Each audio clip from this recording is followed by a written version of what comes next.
Develop all your pieces. In the opening, your main task is to develop your pieces. Now, you probably do develop your knights and bishops fairly well, but you also have to remember that you have to develop your queen and rooks. To do that, you can castle your king to safety, put the queen in a better square, and then centralize your rooks. Don't bring the queen out early. Now, you might think that bringing out the most powerful piece in the game early is a good thing, but it's really not, since it will simply get chased around, wasting your time while allowing your opponent to develop. So it's a better idea to develop it to a safe square after developing all your other pieces first. Develop knights before bishops. In the opening, it is a good idea to develop your knights before your bishops, since you can know for certain the knight will go on these squares. However, the bishop, you don't really know what square it will go to. Don't overextend pawns. In this position, your pawn is being attacked by lots of pieces. Now you could simply take, but you decide to be fancy and push the pawn. However, this was a mistake, since now the pawn is really far into the opponent's territory and he can simply attack it, and you cannot defend the pawn. So make sure not to overextend pawns and keep them well defended. Control the center. This is one of the fundamental chess tips ever, and for good reason. This is because if you control the center well, you can put your pieces there, and pieces in the center tend to be a lot better than pieces in the corner. In this position, it might seem equal because the material is equal. However, white is completely winning simply due to having superior central control. Trade bad piece for good piece.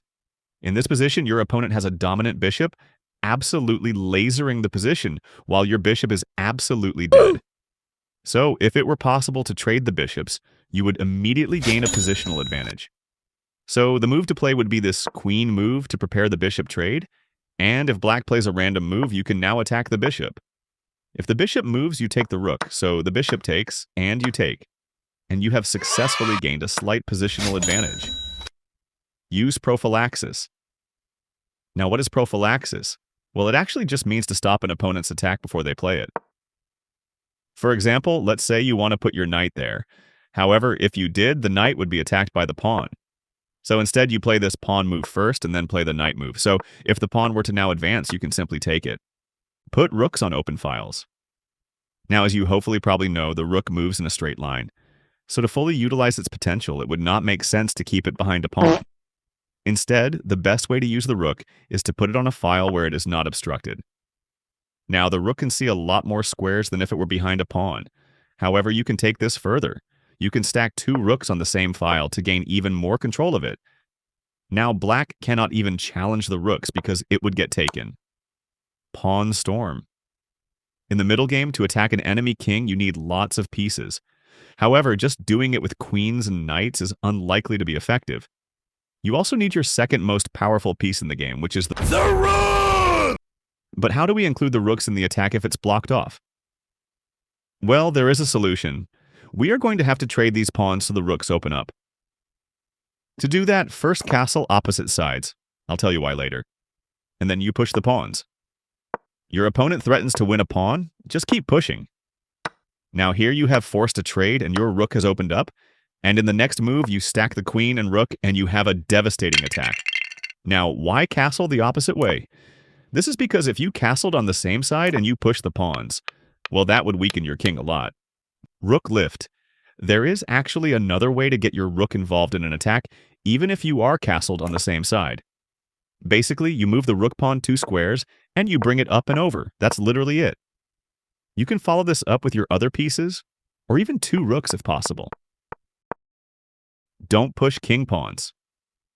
Now, what the hell does this mean? Now, basically, when you castle, there are pawns that protect your king. Now, you should not push these pawns because it would leave lots of holes near your king. You can push the pawns 1 square to prevent back rank checkmate, but pushing it haphazardly is probably just going to lead to you getting checkmated. Develop your least active piece. Now, let's say you are in this middle game. It's intense, lots of things are going on. You have so many plans to choose from. You start to freeze while your clock ticks down. Finally, after losing minutes, you play a blunder, which allows your opponent to win the rook. To prevent this, just follow this principle. When in doubt, develop the least active piece. So in that position, instead of freezing and blundering the rook, you can instead develop your bishop into a better square, which would have been a much better move. Look for CCA. This is a chess tip created by the Myth, the Legend, the Sigma, Gotham Chess. Basically, the tip is that in every position, you have to look at the checks, captures, and attacks before anything else. Put rooks on 7th. The best place for a rook to be is usually the 7th rank. This is because it usually cuts off the king and also attacks lots of pawns. Now, usually this is not enough to win the game. However, if you manage to get 2 rooks on 7th, you can now chainsaw your opponent's pawns out of existence, and at the end of this rampage, you end up being 3 pawns up. Create a blockade. Now, in this position, what is the move that wins the game? Well, you might think it's to push the passed pawn, but in this case, that's actually the wrong move. That is because it allows the opponent to go here and then go here, which forces the trade, which allows the opponent to have a passed pawn. Instead, you can push the pawn to blockade the pawn from ever advancing, and you can win by using this pawn as a decoy, and then you come back to take both of the pawns. Support passed pawns with kings. Now, the best piece to support passed pawns is actually the king. Since the king is short-ranged, it can quite easily defend 3 passed pawns by itself and lead them to victory. Don't stalemate. One of the worst feelings you can ever experience is being up 9 queens and then stalemating the opponent's king. Stalemate just means the opponent has no legal moves. So even if you are up lots of material, it doesn't mean you can just sit back and play random moves. If you do that, there is a chance you can accidentally stalemate. So instead, you can just lock in and finish the game in a few moves. Activate the king. One of the core endgame principles is to activate the king. This applies to basically all endgames except for queen endgames, where there are also minor pieces. This is because the king is not safe in the center where there are queens and bishops. So let's say you're in this knight endgame. Now, it might seem that you're winning by a pawn, but again, look at the activity. Black is significantly better because his king is centralized, while yours is in the corner doing absolutely nothing. So if there are very few pieces on the board, make sure to centralize your king. Create passed pawns. The most valuable asset in any endgame is the passed pawn, a pawn which has no enemy pawns in front or adjacent to it. It can be used in several ways, like actually promoting or using it as a decoy for the king to be far away from his pawns, which allows you to take all of them. Now, in this example, how do we create a passed pawn? Yes, you push this pawn, and if he takes you, take back creating a passed pawn. And if he does not take, you can push and create a passed pawn. Now, a more complicated example is this one. Here you basically push the middle pawn. Now, let's say he takes this way. Now you push this pawn. Now, if your opponent takes here, you push and create a passed pawn. And if your opponent takes here, you can take and create a passed pawn.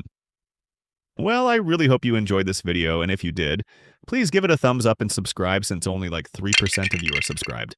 And as always, thanks for watching.